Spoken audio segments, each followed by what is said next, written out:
There are two ways of meditating on death. One is the morbid way, which is a kind of avoidance of life and a sense that nothing is worthwhile because it's all going to come to an end. And the other is the creative way of recognizing that your mortality is a fundamental part of all that you hope for. You know, when we fall in love with another, when one falls in love with another person, one is consciously taking under one's care a mortal being. And it's the sense of her fragility and her mortality which is fundamental to the love that one feels towards her, in my view. And if you try and exclude the thought of death, then that love is weakened, and the sense that you have, that she is absolutely dependent on that love, and of course will one day escape from it through death. That is absolutely a part of what the love is, and why we find in erotic love a kind of redemption. That's what I would say. But, I would say as well that it's an aid to concentration and focus. You don't have much time, and there's plenty of problems, and so and it's going to be a hard road no matter what, and so get at it. You know, for years when I was in my 20s, the first thought I had when I woke up in the morning was, life is short. And really, literally, it happened to me for years, and I thought, no time to waste then. There's things to be done, there's things that need doing. Get the hell up. Make yourself efficient. Aim at something that makes the transience of life worthwhile, because such things exist. And then do everything you can to manifest everything you can within that mortal frame.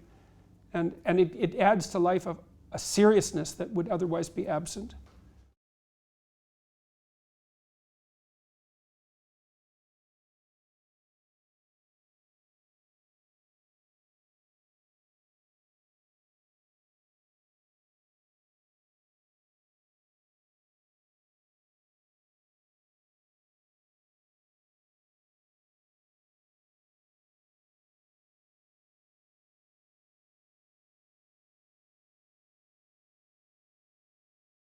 I'll tell you my plumber's story, because that makes it concrete.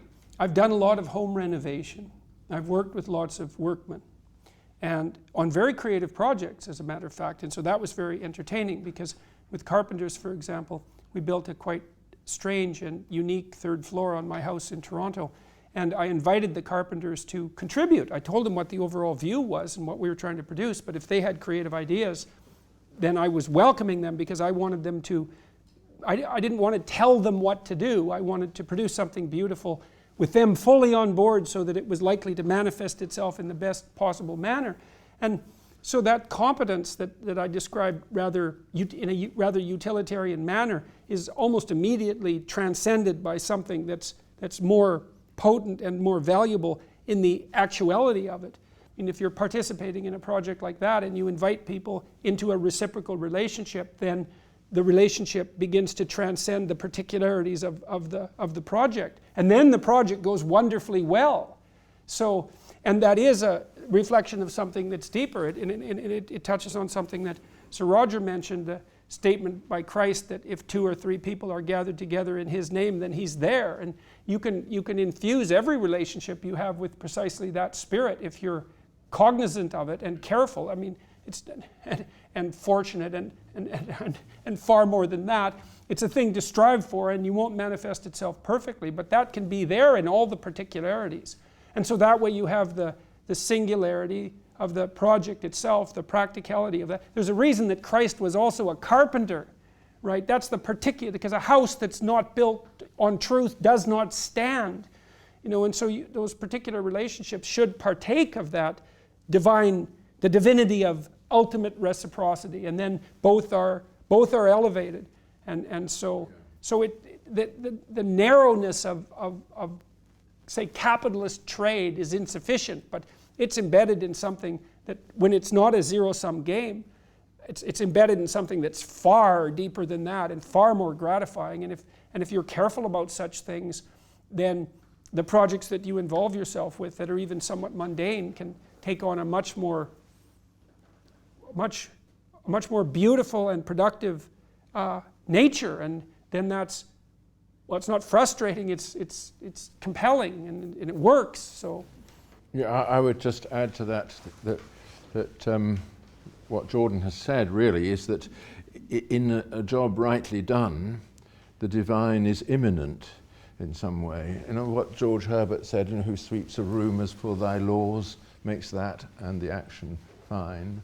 Okay, we leave out these days the makes drudgery divine bit, but you know, Herbert was absolutely right about that, if you ask the question, where does God enter the ordinary life, it is in that sense of doing something for its own sake, and acquiring the habit of doing so and not wanting a reward beyond the thing, which is connects with Aristotle's conception of what a virtue is as well. So one shouldn't despair that there is a moral education available to us, even in a world where there isn't a formalized and shared religion that will bring that aspect of things to bear on human life.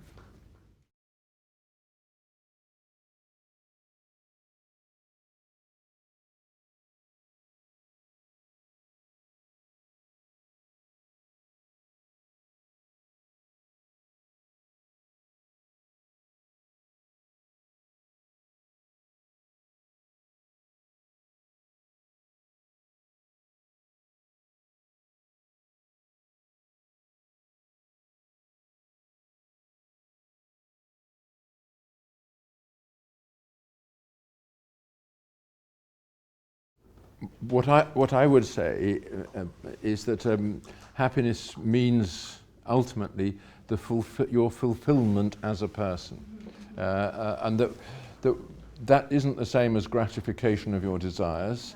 It means the kind of transformation of your being, such that you can look on what you are and say, for all my faults, I accept that thing. And when an occasion comes to rejoice, you accept it and enter it, rather than asking yourself, "Do I deserve it?" You know, that avoidance of joy, which many people have, is actually itself a kind of narcissism. The happy person goes out and embraces the occasion for rejoicing, and he does so because his own nature is at ease with itself, and he can incorporate this into it. Of course, there's a lot more to it.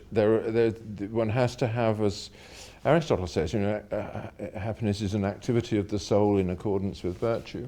What he meant was that if you don't have the virtues, you're treading always on thin ground, that you will fall through. You know, that wonderful moment when at last she is going to say yes. You know, you turn out, your nature as a predator is revealed, to use Jordan's image, and you fall irrecoverably. But anyway, that's a brief discourse on happiness. Well, and I mean, for me, like, I find a tremendous, first of all, there's an alliance between happiness and gratitude, and you touched on that. If you're going to accept the tragic reality of life, let's say, then it's also reasonable to accept happiness when it comes your way, and to be grateful for it. And to be grateful for it is to accept it and to enjoy it while it makes its presence felt. It's something that visits, I would say. And you can invite that visitation, I would say. I do that primarily by playing. I was very playful with my kids and my wife, and still am. I mean, most of the time with my kids, it was non-stop jokes of one form or another. My daughter can barely say anything that isn't a joke of some sort, you know, and I hang around with comedians all the time, and I usually have my best discussions with them. And my best friends when I grew up, especially when I was a young man, were people who were inveterate ironists and joke tellers, and mostly what we did was competitive humor. The whole goal of a social gathering was to see who could say the most outrageously funny thing, and that was unbelievably entertaining. And so if that comes along and you can participate in it and you can play, so much the better. And so it's even useful to touch things that are difficult with a playful and light hand, which is partly why I travel with Dave Rubin in my lecture series, because Dave's a professional stand-up comedian, as well as a serious person in his own right. But all of the very disturbing lectures that I put forward, because I think they are disturbing, are leavened with humor, and that there's purpose. That's purposeful. It's necessary and desirable. So, but that doesn't mean that I think that short-term happiness is a goal. Which I certainly don't think that it is.